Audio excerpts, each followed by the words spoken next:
مشاهدينا ويوم جديد وليلة جديدة من الليلة. موضوع حلقتنا النهاردة شيق جدا، المرأة والشكل والجمال، ونشوف يا ترى ايه علاقة المرأة وجمالها بالمضمون، وده اللي هنعرفه في حلقتنا النهاردة. مساء الخير يا عمر. ازيك يا مريان، ايه الاخبار؟ حلوه المقدمه اللي انت قلتيها دي، الفرق بين الشكل والمضمون وطموح المراه. فعلا طموح المراه مهم جدا، وهل جمال المراه يعني احيانا بيكون حافز ليها او بيأثر على طموحها؟ هل المراه الجميله هي اللي بيكون عندها طموح زياده، ولا الكلام ده مش شرط يا مريان؟ لا بيتهيألي مش شرط، يعني بيبقى هي بتعتمد اساسا على الثقافه، على طموحاتها الشخصيه، نفسها تبقى عامله ازاي. في ناس كتيره جدا بتقول ان حتى شكل المراه مش بيبقى هي اللي بيأيدها، ممكن واحده بتبقى مش حلوه بس ازاي تعرف تخلي نفسها حلوه، ازاي تعرف تثقف نفسها، ازاي تعرف تهتم بنفسها، ازاي تهتم بجسمها بشكلها بالنيو، يعني اللوك بتاعها كله ككل. بس بيحصل احيانا تلاقي مثلا او كتير قوي من البنات او الستات اللي هم حلوين قوي او عندهم نسبه جمال عاليه قوي، ده حقيقه فعلا بيكون عندهم طموح عالي قوي، سواء طموح فني تحديدا او طموح يعني مادي، او يعني بيحصل كده كتير. ده اكيد، وبالذات انها لما بتبقى راسمه لنفسها هدف بتبقى حابه انها تسعى وراه، وده اكيد المراه المصريه اكيد بتصر على ده. طبعا. بس اقول لك على حاجه، تعرفي ان العكس برضو موجود، وانا احيانا كتير جدا بلاحظه ان بتلاقي فعلا بنات كتيره جدا حلوه وجميله جدا، لكن ما عندهاش قوي الطموح، يعني عندها طموح الاسره مثلا، بس ده قليل قوي، عندها طموح لا بس الاسره. بتهيألي الموضوع ده اختلف دلوقتي، يعني دلوقتي بتهيألي البنات في الجامعه كل طموحاتهم ان هم كانوا يخشوا جامعه، وبعد الجامعه عايزين يشتغلوا ويصروا ان هم يشتغلوا، وحتى لو في قريه او في محافظه او في الصعيد. دلوقتي المراه اختلفت تماما عن زمان، دلوقتي طموحاتها بقت اعلى بكتير، ازاي توصل للمدينه، حتى لو في القريه بتاعتها ازاي توصل في القريه بتاعتها انها تحقق طموحاتها بالشكل اللي هي عايزاه. هو طموح الاسره ده، يعني ما هو طموح الاسره ده او ان هي تكون عيله او تكون اسره، ما ده برضه طموح مشروع. بس ده دلوقتي ما بقتش زي زمان، يعني كان زمان ده الهدف الاساسي، لكن والله دلوقتي الموضوع بيتهيألي اقل شويه. تيجي نعرف من ناهد عوني؟ يا ريت اللي منورانا النهارده. منورانا. منوره بيك يا عمر، انت ومريم. ميرسي ليك يا ناهد. ناهد، ايه رايك في الانترو اللي احنا كنا بنقوله؟ ايه رايك في طموحات المراه؟ وايه رايك فعلا ان الشكل ممكن يبقى ليه تاثير كبير جدا على المراه ولا لا؟ ممكن تكون المراه من غير شكلها، من غير جمالها، بثقافتها، باسلوبها، بادائها، باصرارها، ان هو يوصل لكده؟ لا بالفعل، انا عايزه اقول لك ان دلوقتي الست ما بتعتمدش على الشكل، دلوقتي المحجبه بتشتغل والغير محجبه بتشتغل، الوحشه بتشتغل والحلوه بتشتغل، بس الطموح دلوقتي انت قلتي كلمه الطموح، هي الطموح دي اهم نقطه. لازم يكون البنت عندها طموح، وفي بقى بنت بيكون عندها طموح من صغرها وبينمو فيها، وفي بنت ما بتكبر بتكتشف. طيب انا اول ما قدمتك قلت ناهد عوني، بس علشان مستني انك انت تقولي كلمه الطموح عشان اسالك واقول لك انت ايه طموحك. ناهد انت تمثيل ومذيعه، او يعني ماشيه في الاتجاهين صح؟ اه بالفعل، انا كنت مذيعه راديو. جميل. وكنت مذيعه رياضه. وبالفعل دلوقتي متجهه للتمثيل. طب كلمينا عن طموحك وقد ايه اصرارك وانت صغيره. انت من القاهره ولا من محافظه؟ لا انا من الشرقيه. من الشرقيه. طب كلمينا عن ده يا ناهد، واصرارك في الشرقيه. بتهيألي يعني اكيد ما فيش مجال هناك في تلفزيون او راديو ان انت تظهري هناك، ايه اللي خلاكي تسعي ورا دوت، وايه اللي خلاكي توصلي للنقطه دي؟ بالفعل هو ما فيش اي مجال شغل في الشرقيه. لازم يكون عندك طموح. انا فعلا انا خلصت حاسبات وجيت هنا القاهره، درست اعلام، وبالفعل انا في ثالثه اعلام دلوقتي. انت لسه في ثالثه اعلام؟ ثالثه. انا خلصت دراسه وبدرس دراسه ثانيه. خلصتي كليه ثاني او حاجه ثانيه؟ خلصت كليه حاسبات. حاسبات. وبالفعل بدرس دلوقتي اعلام. ثالثه اعلام. ثالثه اعلام.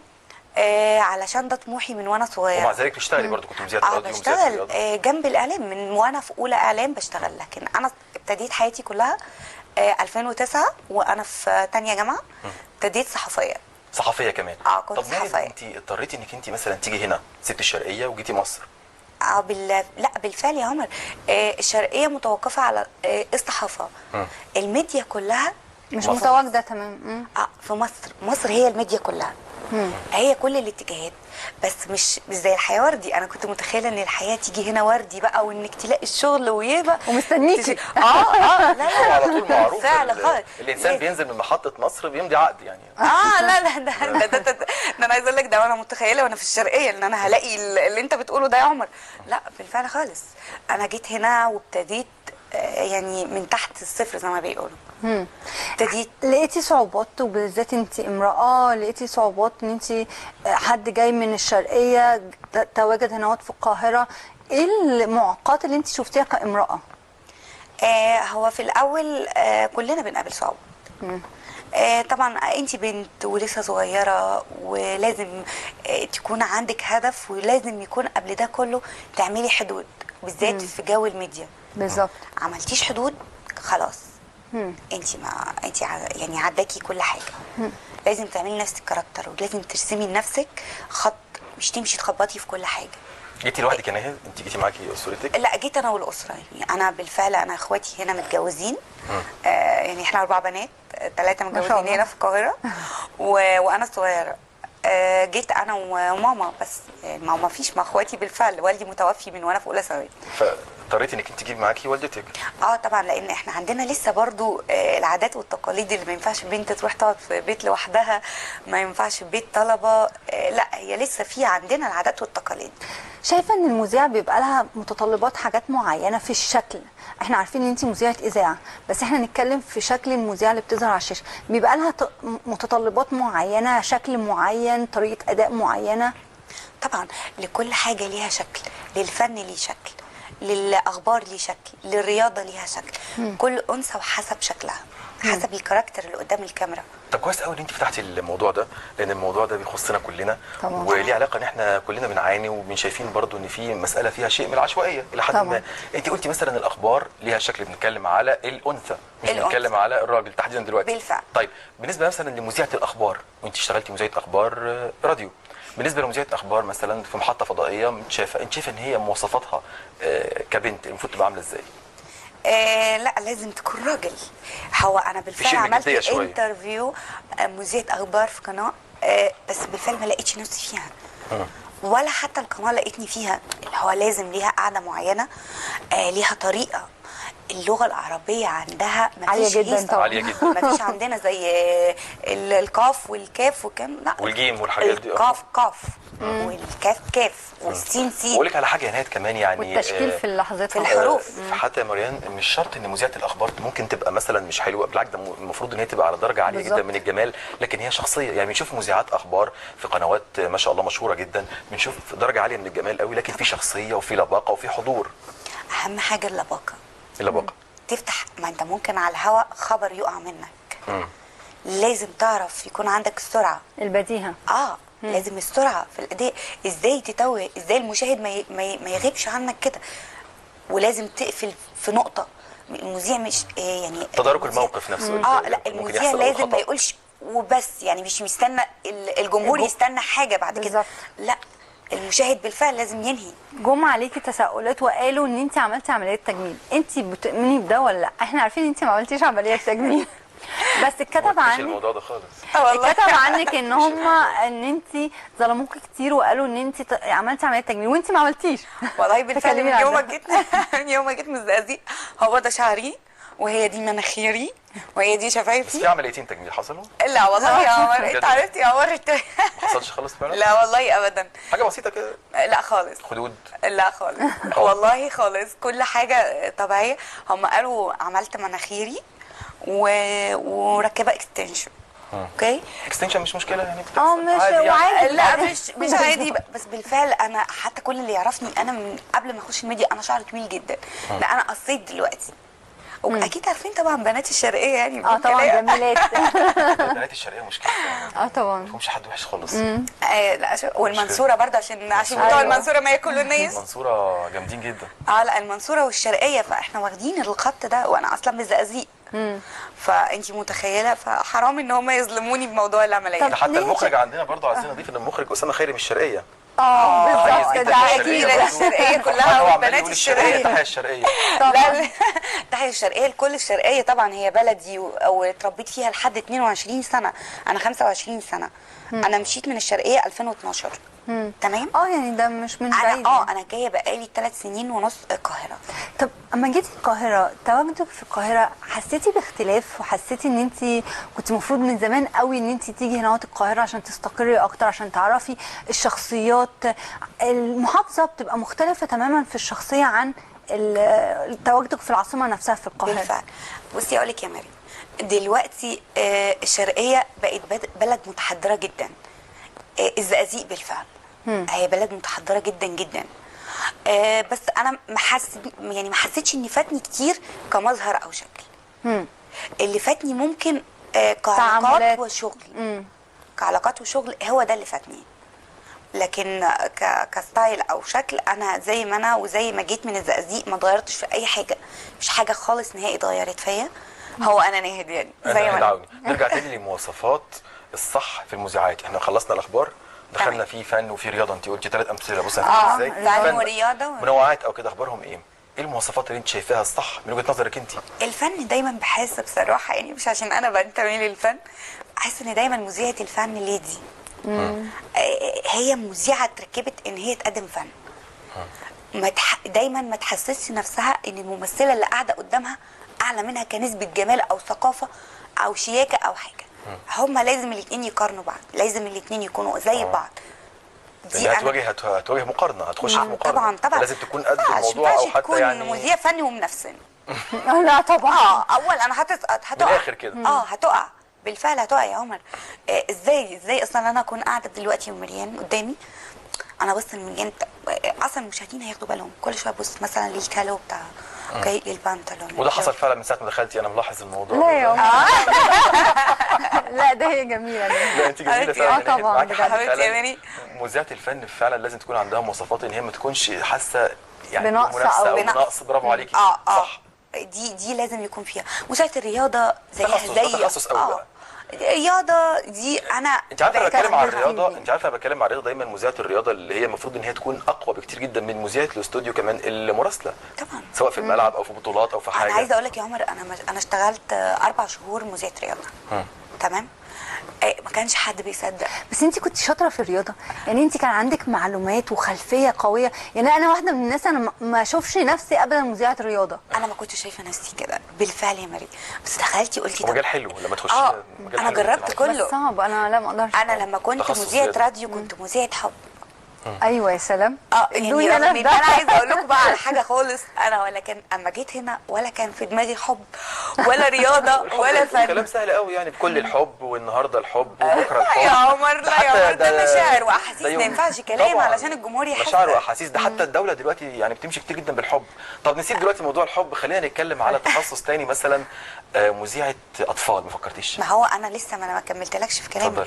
انا ولا كان دماغي حب ولا رياضه ولا فن. انا كنت جايه هنا عايزه بنوته صغنونه عايزه تقدم برنامج اطفال. حلو ده.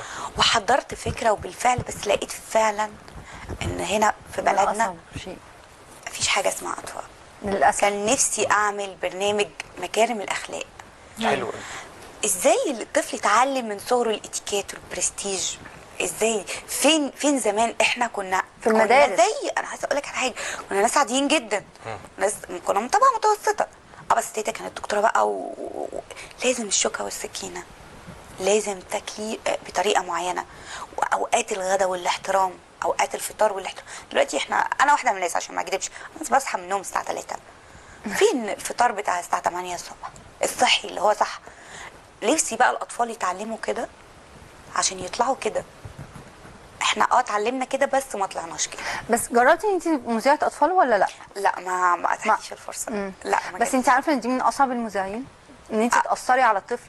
يعني انا مش هنسى طبعا الاعلاميه الجميله منى نجوى يعني طبعا الاعلاميه يعني اللي انا بعشقها، وابله فضيله كصوت. ابله فضيله يعني انا اسمعها لسه لغايه دلوقتي اتذكر كل الذكر، يعني عارفه اكن شريط ماشي في ودني. وانا عايزه اقول لك ان انا كمان مش تمانينات، انا 90. انا مواليد لا كلنا اتربينا على ابله فضيله، فلحقت منها حبه. بس انت فاهمه، بس هي ربنا يديها طول العمر والصحه. مواصفات شكليه وليها علاقه انك انت تكوني مذيعه اطفال صح؟ يعني حاجه برضه لازم تكون بيبي فيس بصراحه. مش كده؟ لازم يكون كده. لازم. انا دايما احس زي الفنانه الجميله الله يرحمها طبعا الراحله سعاد حسني. طبعا احبها دي. شفت انت الرقه والصغر وكده صغنوره دي تكون مذيعه اطفال. وزي صفاء ابو السعود لما كانت تقول اغاني للاطفال وتعلمنا ازاي نغسل سناننا يعني فين بقى الحاجات دي بقى يا مريم؟ لا ما هو ده اللي احنا عايزينه يرجع فين بقى تاني. فين الكلام ده يا عمر دلوقتي؟ لو اتعرض عليكي استعراضات زي كده زي صفاء ابو سعود وادائها على المسرح والقائها وطريقتها واسلوبها وتناغمها وفي وسط الاطفال، انا كنت بحس ان صفاء ابو سعود اكنها طفله زيهم بتتناغم معاهم ده. على المسرح. ما هو انا كنت بتمنى من اكتر امنياتي ان انا اشتغل مذيعة اطفال واعمل الاستعراضات والبس لبس زمان. حتى طب انا ما زال اصريت الأغنية دي- النهارده اجيب دريس مختلف شويه عن دريساتي عشان- او عن لبسي اللي هو زي زمان هي الضيق حاجات- والواسع انا اصريت حب ان انا اجي الزمن كده. ده او حب الوقت ده. طبعا. ايه الشياكه يا عمر؟ الشياكه قارن صور زمان بالصور دلوقتي. فين فساتين فاتن حمامه، سعاد حسني، نجلاء فتحي، الفن وشكل الجميل. الانثى كان مختلف خالص عن كده. طبعا طبعا. ما كانش فيه كمان هنرجع برضو لنقطه مهمه جدا احنا برضو ما اتكلمناش، نسبه التحرش العاليه. يا عمر دلوقتي انت لو لابس، انا واحده ناس ما اقدرش امشي كده في الشارع. ايه ده؟ والالفاظ والكلام ما عادش فيه احترام، ما عادش فيه كلمه جاري او جارتي، اول واحد بيعكسك هو جارك. طب وبعدين يا نادية، فعلا. الدنيا كلها اتغيرت يعني، ما هو انت هتعملي ايه بقى يعني؟ قصدي من خلال برنامج واحد هينفع؟ احنا اتكلمنا في 5000 مشكله دلوقتي، يعني اللي بتتكلمي انك انت كان نفسك تعلمي الاطفال ازاي الاتيكيت والبروتوكول وهم صغيرين والالتزام والبرستيج والفطار واللبس. الصبح والكلام ده والبرستيج والحاجات دي كلها. جت سيره التحرش، فاهمه ازاي؟ جت سيره حاجه الالتزام والادب الكبير يا عمر والصغير. شكلي كده هاجي معاك حلقات كتير انت ووري. طبعا. هو الكلام ده كله برضو يعني ليه علاقه بالاطفال وبالوسط وبالمراهقين وبالشباب وبالكبار. طب الموضوع ده عايز سنين. احنا مش عارفين نعيش يا عمر. احنا ما عندناش المرأة ثقافه بالذات. الاحترام. ما عندناش ثقافه الاحترام. خلاص خلصت دي. لا ما هو تيجي خلاص. ازاي طب ثقافه الاحترام؟ اذا كان دلوقتي يعني حتى الولد ما بقاش يحترم والده ولا والدته، هيحترم الناس اللي في الشارع؟ يعني احنا خلينا واقعيين، يعني فين المدارس اللي كانت بتعلم ده؟ يعني انا كانت المدارس عندنا بتعلم ده. فين المدارس انها تعلمك الاتيكيت؟ فين المدارس انها تعلمك ازاي تحترمي المدرس؟ زي ما المدرس زي ما تحترمي. انا في حلقه عملناها انه بيقول لك الدكتور لما دخل او المعيد لما دخل ما فيش حد اساسا وقف في لا العميد لما دخل ما حدش وقف له. فين ده؟ فين ده دلوقتي؟ احنا كنا في الجامعه مجرد ان العميد يخش او العميد او اي حد يخش احتراما للشخصيه داخل علشان احنا اتربينا من واحنا صغيرين. كنا الكلاس بتاعنا كلنا ستاند اب، كلنا نقف احتراما للمدرس. اي شخصيه داخله الكلاس نفسه اوكي بتقفي احتراما وقار، عشان انت اتربيتي في بيت اهلك على كده. رغم ان انا اتربيت تربيه ريفي مش تربيه كهرويه، انا اتربيت تربيه شرقويه اللي هو العادات، وما كانش عندنا التحضر برضو زي جدي وجدتي. انا فاكره ان هم كانوا بيعلموا دوت من غير ما بنخش مدارس اصلا. أنا بقول يعني ما اعتقدش ان في ناس كانت اساسا دخلت مدرسه عشان تتعلم. ده كان في المجتمع. ده هو يعني احنا اتربينا. ده كانت حاجه في المجتمع شائعه، يعني طب مش هو حاجه برضه تربيتي. مشكله مجتمع يا جماعه. طيب ما هو مشكله مجتمع ايه؟ اشخاص مش دول. يعني ليها علاقه يعني بالاعلام، ليها علاقه بالاعلام. هو العامل الاساسي الاكبر. جداً. المفروض احنا كاعلاميين المفروض نعمل الايام الجايه او الفتره الجايه حلقات عن الموضوع ده. بس حصل دلوقتي. يعني انا يعني سعيده بحاجات بجد كنا بنتكلم فيها يعني بنقول نفسنا. انا حاسه انها ابتدت تتحقق. فين زمان لما كانوا بيبقى في توعيه عن الميه، ان انت ما تسيبش الميه تبقى مفتوحه؟ فين زمان التوعيه عن الامراض، عن اسلوب الحياه؟ انا حاسه ان دلوقتي في اعلانات كتيره كده. لا في بقت اعلانات وتوعيه كتيره جدا. في توعيه دلوقتي عن، كنا زمان بنسمع عن اللي هي الحاجات التطعيمات والكلام ده كله، كان الاول ما بيقولوهوش. دلوقتي لا ابتدت تنزل تاني وابتدوا لا بقى في توعيه برضه. بس برضه التوعيه الاعلاميين بقى. لا غير كده طبعا الاعلاميين دي كارثه سوداء. الاعلاميين طبعا احنا محتاجين الاعلاميين يبقوا. انا بتكلم في النقطه دي مشكله التوعيه الاخلاقيه برضه. ما ينفعش وسط اللي انت بتقوليه ده كله ومفيش مثلا مفيش في المجتمع في مشاكل او في التعامل، يعني افراد المجتمع مع بعض وفيها مشكله، ويطلع برضه بعض الناس الاعلاميين اللي انت بتتكلمي عليهم دول يثيروا المشاكل. ما عمر كل الكلام ده ما هيكون ليه اي فايده لو فضل نفس الاعلاميين دول ونفس الناس اللي بيطلعوا كل يوم في الحلقات بيخلوا الدنيا يعني فيها مشاكل. بيسخنوا يا عمر. بيسخنوا بالظبط، يعني تسخين اعلامي بلغه بسيطه بيسخنوا. تسخين اعلامي.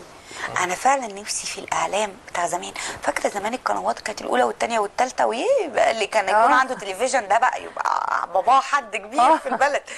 فين احنا عندنا دلوقتي ما يعادل الافات القنوات. الافات القنوات فين بقى؟ نفسي الاقي برنامج فيه توعيه، برنامج واحد بس هو يمسك التوعيه. طب هو بيقول لك هو ده دور الاعلام؟ هو دور الاعلام دور انه الإعلام. انه لأن يحل الإعلام- المشاكل؟ الاعلام يوجه. المرئي، الناس كلها كله شايفك، غير بيخش الإعلام كل بيته السمعي. كده. كل الناس شايفاكي، كل الشاشات شايفاكي، انت فاهماني؟ فلما انت توعي، لما الاطفال تحب برنامج عمر او مريم مثلا، كله هيقعد يستنى.